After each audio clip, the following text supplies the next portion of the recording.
Okay, I'm going to be showing you guys how to download ComfyUI and get it running. And if you're not familiar with ComfyUI, it will basically allow us to generate videos, images, all sorts of different stuff directly on our local system. And the easiest way to download it is probably just coming here, clicking ComfyUI, which will download the desktop version. Personally, I like downloading it directly from GitHub because that gives us a little bit more control. Like we can decide where we put it.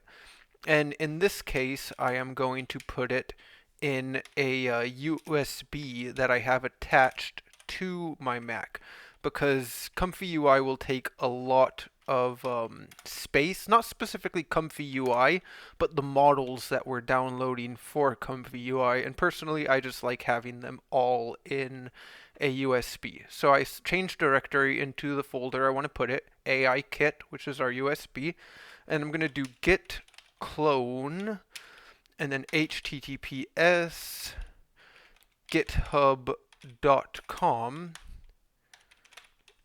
and then we're going to do comfy-org and then ComfyUI and then enter, and it will just download it right there. And this will just download our files. We're still going to need to do a little bit of work with Python to get it running.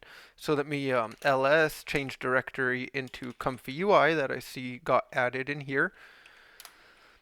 And then ls again, and we have all the files we need. But before we can run any of those, we're going to need to make a virtual environment. So I'm going to do Python 3.12 and then make venv, and I'm just going to call it venv.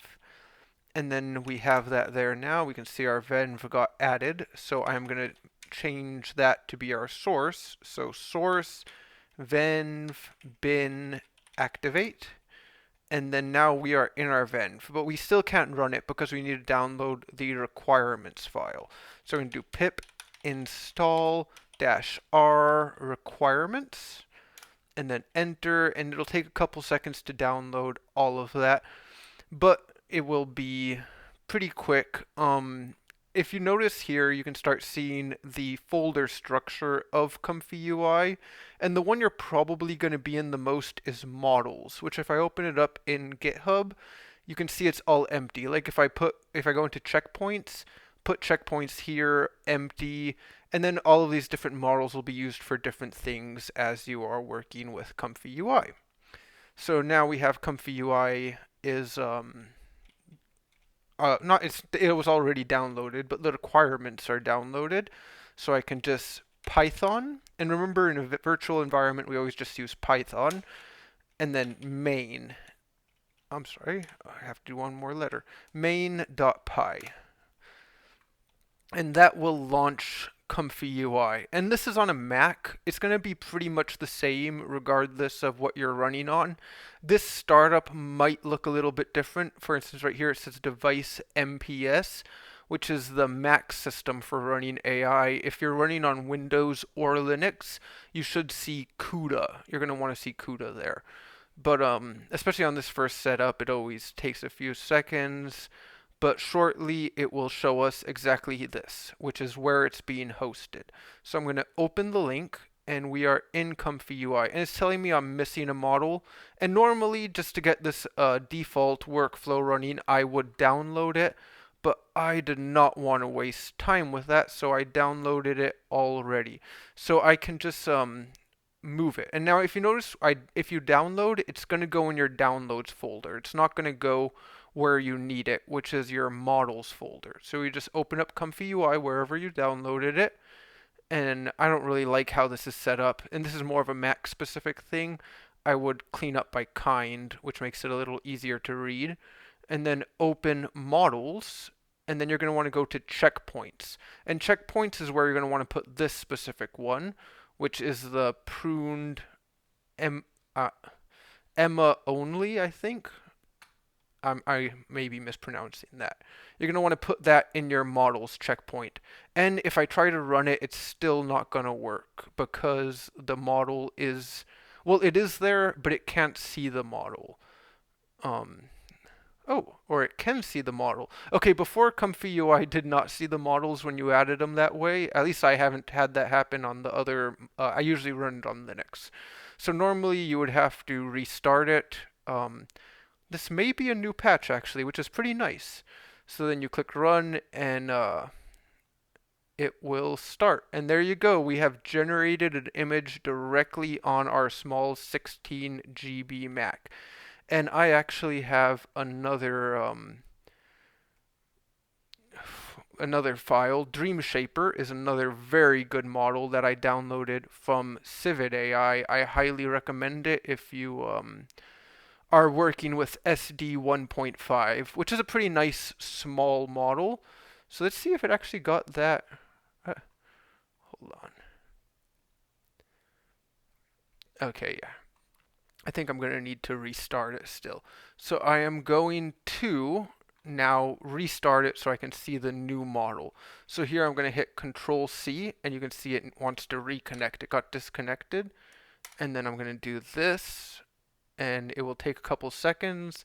Hopefully it'll go a little fast. There we go. And it reconnected and we need to refresh this page. It's going to prompt us. Do we want to leave? Yes.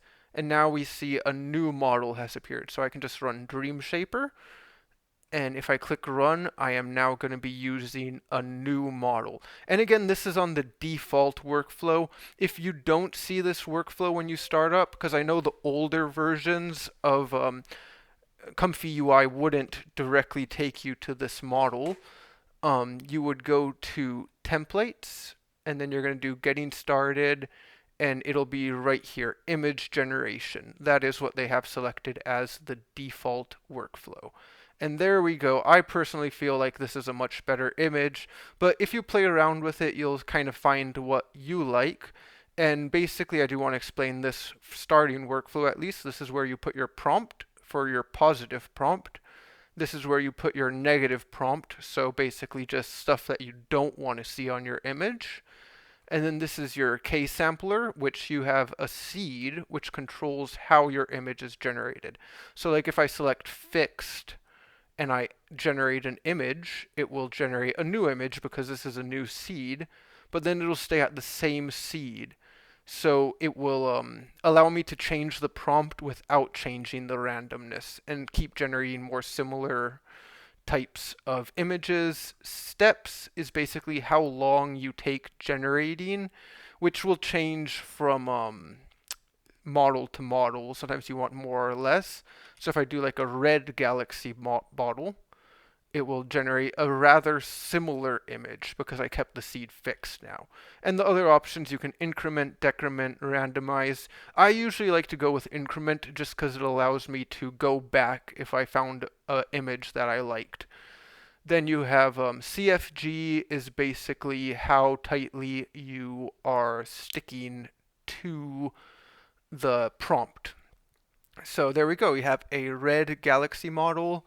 And oh, also, of course, very important, image size. This is being pushed into the latent and tells it how big of an image we want to make. For SD 1.5, you always want to use 512 by 512.